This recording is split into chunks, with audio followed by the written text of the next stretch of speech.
Usually, wedding episodes are fun, but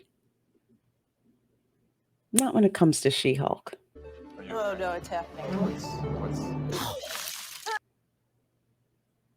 Not at all.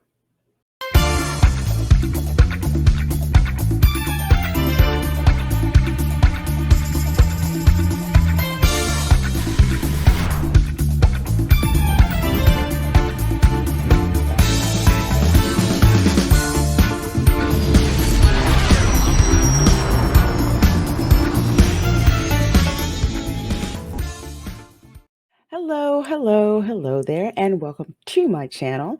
I'm Lorena Creole, bringing you that spice to sci-fi and pop culture analysis, and of course, keeping it real when it comes to theme parks. And in the spirit of keeping it real, I can't believe I'm still doing this. We're continuing with reviewing She-Hulk Attorney at Law, the new MCU show now airing on Disney Plus. And in this video, I believe we're up to episode 6, which is titled, I believe, Just Jen. Wedding episodes are usually supposed to be fun, irreverent, crazy, and you get some kind of nugget of truth at the end. Not so in the case of this episode. So for this review, we're going to try something a little bit different because if I don't have something to focus on, this could really go sideways with me making a lot of visits to refill my glass. But before we get started with the festivities here, please do girl a favor. Please do hit that subscribe button. And once you do, please hit that notification bell so you can be notified when your girl has more content torturing herself for you guys to check out. So with that said, let's get this pain over with. So we start this episode out where Jen has gotten an invitation to be a bridesmaid at a wedding for her friend Lulu, which we have not seen at all. But does that really matter? Nah, nah. It's an episode where Jen basically gets to be a bridesmaid, and of course she's all happy about it, right? I don't really see what this has to do with She-Hulk, but whatever. She's all happy about going, happy about the dress that Luke has made her, to wear to this particular soiree. Look at the dress that Luke made me for rehearsal dinner.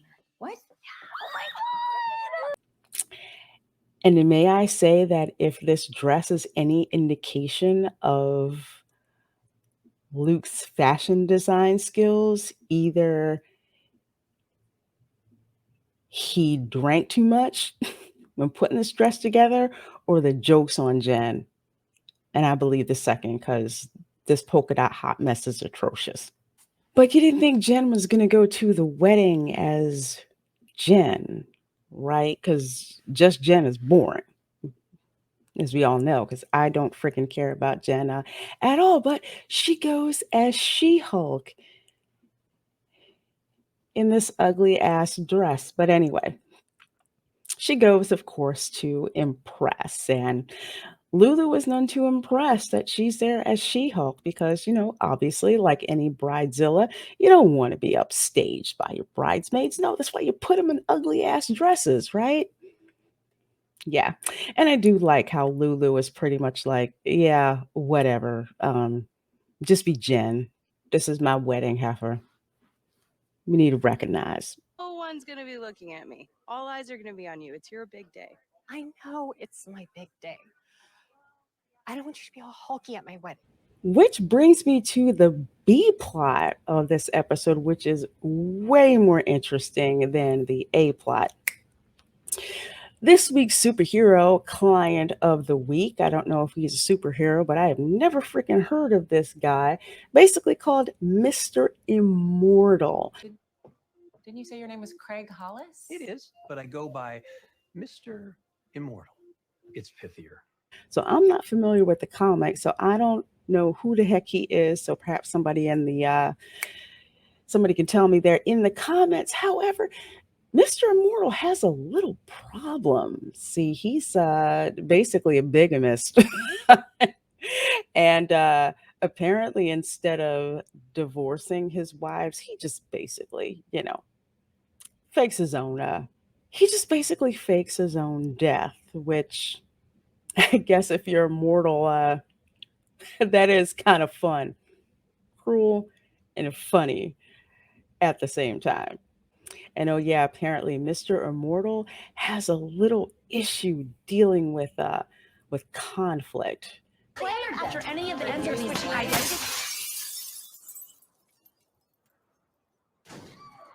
Can't say I agree, but I understand considering how when all these women on this show get together, they tend to cackle like hens. That can be annoying as all get out. So Lulu asked Jen, how's your life? And of course, Jen, now with the slumpy ass dress. God, it looks horrible. That's why I'm picturing here from the back. Lulu's outfit actually looks way better. I asked about her life, and Jen's like, well, I'm a lawyer, blah, blah, blah, all that. And Lulu's like, no, I don't freaking care about that. So, how's your love life? And of course, we all know the answer to that. And when Jen gives it, Lulu's kind of like, oh, okay. Oh, that's kind of sad. And I guess apparently Lulu has dated both the actors who played Jacob and Edward from Twilight. So apparently, Titania is somebody's plus one, I believe, the friend of the groom or whatever. And can I just point out how hideous her outfit is? It just looks like something really bad from Buck Rogers with some 1960s fluff. It's not good, but neither is her wig. But her makeup's on point, so it's all good. I do like the fact that Titania popped in on this episode again. I love her. I could freaking care less about Jen. And frankly, Titania and Lulu seem to be, besties.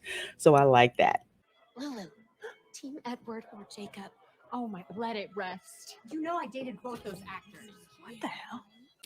Did I mention how slumpy awful this dress is? I keep bringing up fashion because look, this is a Marvel show, and yet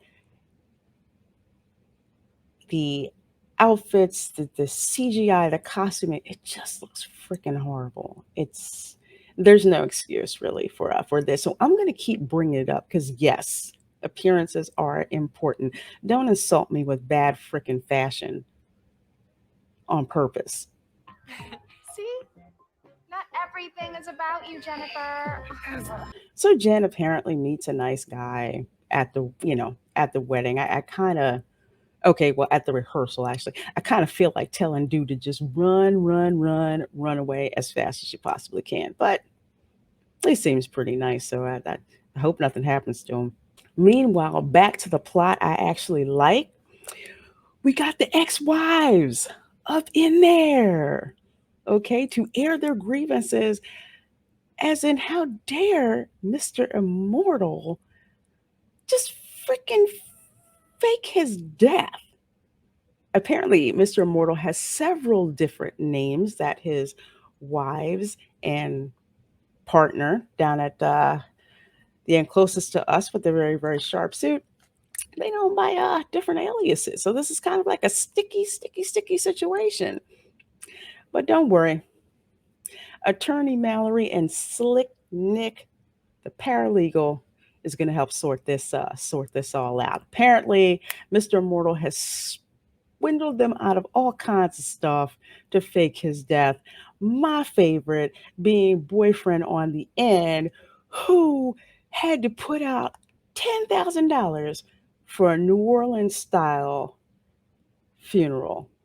I spent $10,000 on a New Orleans jazz funeral after Arnie accidentally swallowed a cyanide pill. And if you don't know what that is, this is what a New Orleans style funeral looks like.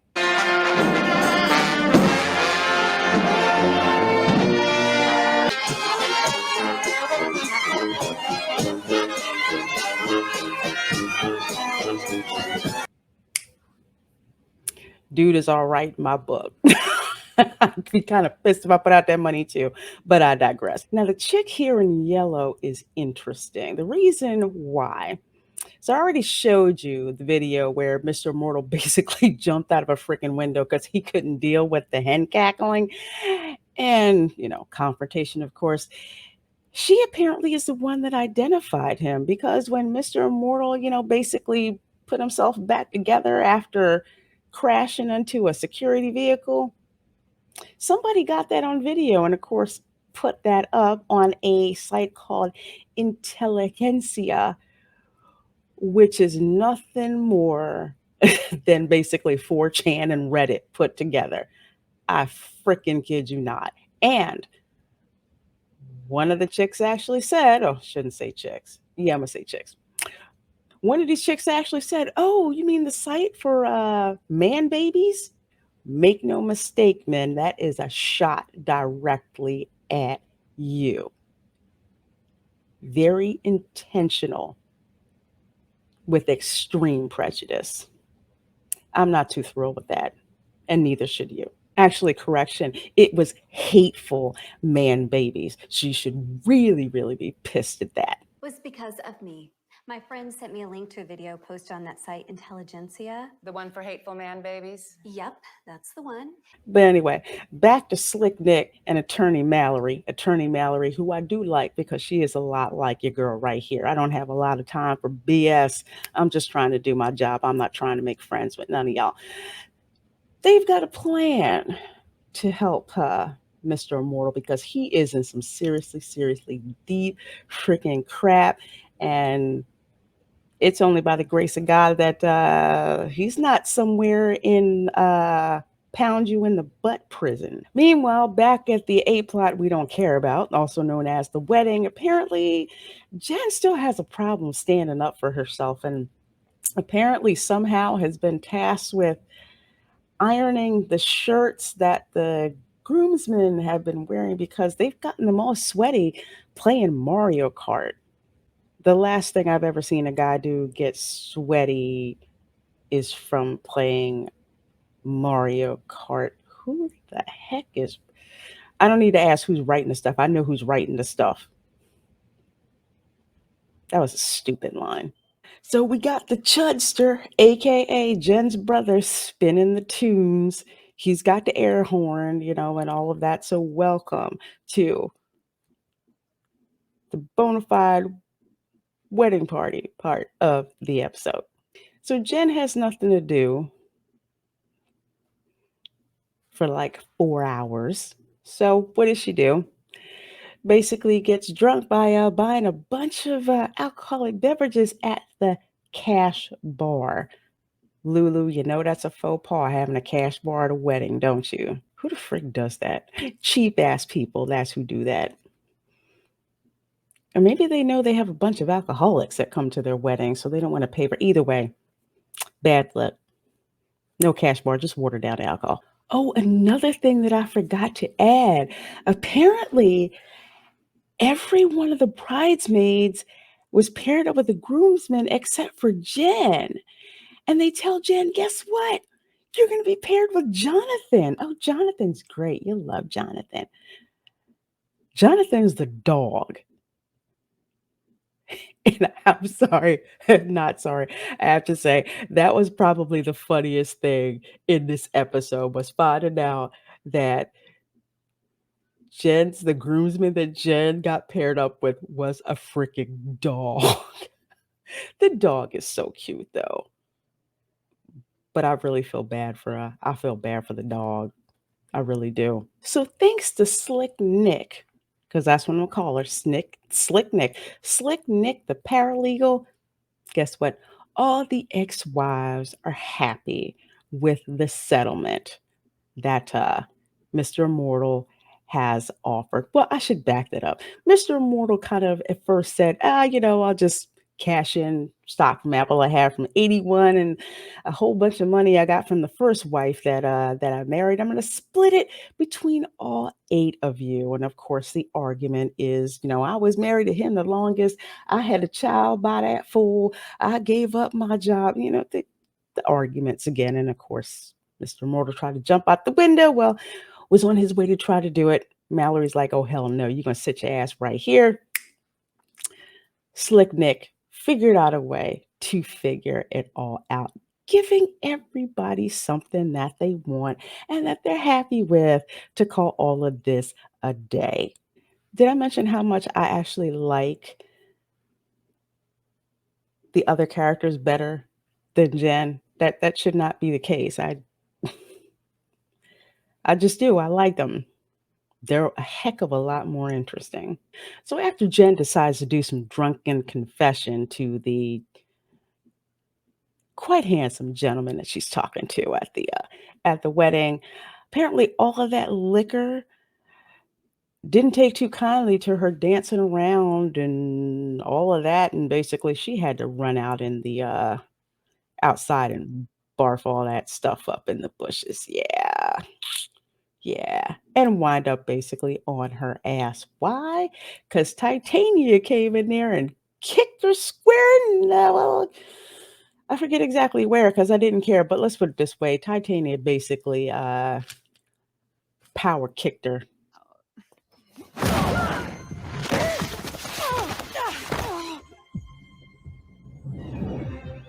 I will say this much. Titania's outfit looks a little better. It's still kind of trashy, but anyway, she wants Jen to turn into Hulk so she can beat her ass and, prove that she can actually beat her ass because you know what? She beat her in court, but that's not enough.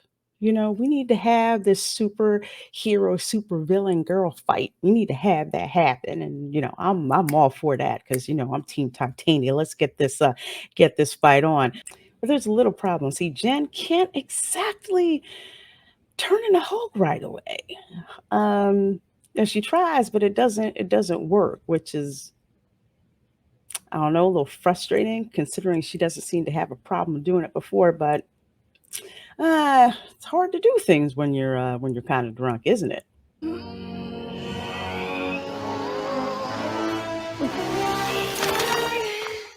no, I forgot how to do it. But apparently, she actually does get her crap together and turns into Hulk. But your girl Jen is successful, turns into Hulk. The Chadster puts on some fight music. I do not consider Electric Slide to be fight music, but whatever. And Titania and She-Hulk basically go at what has to be, I guess it's a dance battle fight because whatever that was, I don't know if you could really call that a fight because the fight coordination was freaking crappy. With the cartoon. No.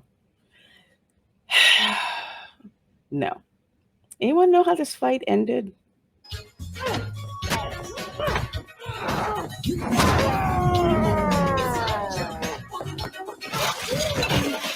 This fight basically ended with Titania getting her veneers kicked out and one of her lashes coming off. Now, I've never had veneers, so I can't really talk about that. It is pretty much embarrassing to have a torn lash come off. But it's just like, come on, is this really it? Titania basically tries to shame people taking pictures and stuff of her, and then grabs the top tier of the cake over there and leaves with it. And that's the end of the fight. Really? She-Hulk, a superhero, versus Titania, a supervillain, and that's it.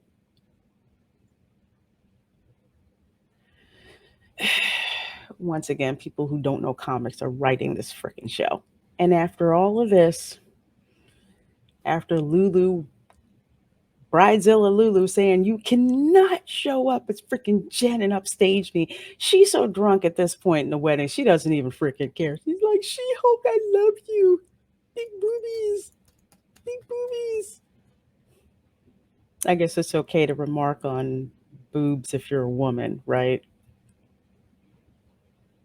She-Hulk actually does have nice boobs. I have no problem admitting that because it's the truth. So back to the plot we actually care about right now. Slick Nick and Attorney Mallory are, hands up, high fives, successful settlement. We're all good. We're all good. And they decide to actually look at that intelligentsia video, of Mr. Immortal falling onto that car from that way, way, way, way high office. I just don't understand why anyone not afraid of conflict keeps getting married. Oh, yeah. And I just can't believe that guy got 8 different people to marry him. So they sign up for this intelligentsia site so they can actually see more about the person who posted the video, because the person who posted the video was someone named Hulk King. And apparently they're the person who runs the She-Hulk, I should call it She-Hulk Reddit, or the She-Hulk portion of 4chan, so to speak. And of course, all of it is nothing but hyperbole, memes, death threats, all of that, to basically say how much they don't like She-Hulk. And of course, Slick Nick thinks that this needs to be taken seriously. Mallory's just like, these are trolls, don't freaking feed them, at all. We know who this is aimed at. And I can't believe I can believe this is the big bad that they're going with, quote unquote, hateful man babies on the internet. Really? So, of course, against Mallory's advice, Nikki does try to let Jen know, okay, this could possibly be a problem. You should look into this intelligentsia site. And the outgoing shot, we see, of course, all this analysis of Jennifer Walters, her blood. We see video or surveillance video, I should say, of Jen having a nice little chat with that gentleman from the wedding, which makes me think that there was a spy there. And the message pops up, is the next phase of the plan ready to go? Signed, Hulk King, the person who runs the She-Hulk 4chan subreddit. Parting shot, you see a new syringe to pump whatever this is into Jen, because it didn't work the first time. Yep, and that is the end of the episode. No Daredevil sighting whatsoever. Once again, the things I like about this episode are the secondary characters. Like seeing more of Attorney Mallory. Love seeing more of Slick Nick. Mr. Immortal, in his case, was pretty darn funny. And I did like that. I didn't care about the wedding. I didn't care about Jen at the wedding. Granted, I can't stand Paul Feig for Ghostbusters 2016. Oh God, I should not even say that. However, he made a movie called Bridesmaids, which was actually really funny. And I really wish they would have put that vibe in this episode, but outside of the dog being a groomsman, the rest of it just fell flat. I just couldn't wait for the wedding part to be over. I didn't find it interesting. I didn't find it engaging, and it did nothing really to make me any more sympathetic towards Jen. If anything, Jen seems to think everything is about her, which is annoying as I don't know what. So I'm glad Lulu called her out on that hot trash. What I didn't like, again, another episode where the secondary characters have much more to do and are much more interesting than She-Hulk. I don't know any more really about her than I have from the first episode that happened.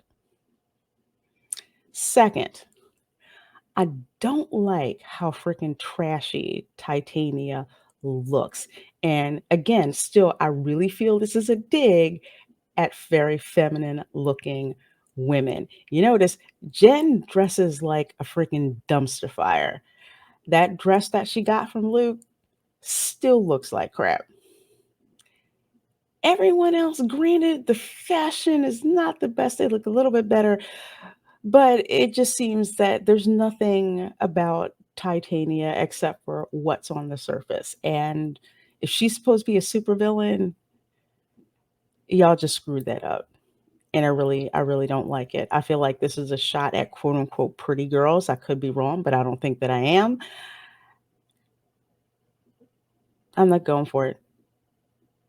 Again, femininity is an issue and must be stopped. It is not desired in something like this. That's your girl's spicy take. Third thing I don't like, and there's been an anti-male sentiment that has run through this show since the beginning. In the beginning, it's kind of like, haha, okay, well, let's happen. Well, now it's absolutely blatant, calling men hateful man babies because you tend to not like She-Hulk. You'll probably say, well, it's fictional, Lorena. Really, it's like it's part of the story. Is it? It's part of the story. But as we keep seeing in this show, they are basically throwing shade at men on the internet who, for one reason or another, aren't happy with this show. And does not have to do with the fact that She-Hulk is a woman. It has to do with the fact that She-Hulk is a crap written character. Yes, I said it. Crappily written character, which is a shame because someone who actually has read the comics, and even if you didn't read the comics, from way back when, you just sat down and just absorbed all the information, you'd be treating these characters much more differently. And you would actually have a bona fide big bad. Your big bad wouldn't be like a 4chan replication or crazy Reddit subreddit thread. Really, this is the big bad you're going to go for because somehow they're threatened by a female Hulk? Are you serious with that? It's freaking ridiculous. But obviously, this is the course the writers want to go with. So we'll see. We'll see what happens. Okay, so that's your girls' review. This is honestly the worst episode of the series. It really is. Granted, I like the B story. It's not enough to basically make me go back and watch. Daredevil doesn't make an appearance at all. He got teased at the end of the last episode, but he doesn't show up at all. And we've got I think 3 more episodes of this. So I'm going to make a prediction. I am going to predict that Daredevil will probably show up in the last episode and Jen Walters will have to save him. I'm putting money on that. And unfortunately, that just may be what will happen. All right, folks, that's enough, or else I'm going to have to get myself another bottle of wine. Let me know in the comments what your thoughts are on this particular episode. Did you like the episode? Is it your favorite episode of the season? Or are you just like, this show just keeps getting worse and worse and worse and worse and worse? Either way, I'd like to hear from you. And just to let you know, I'm not here to tell you what to watch. I'm just here to give you my spicy take. So if you enjoy She-Hulk, you kick back and enjoy this show without any kind of apology. Your girl says it's okay. Not that you need me to, but I'm just telling you anyway. All right, folks, if you got some value out of this video, please do hit that thumbs up button, and I will see you in the next one. Bye. Oh, by the way, African casket dance is even better than the New Orleans funeral procession. I'm just saying.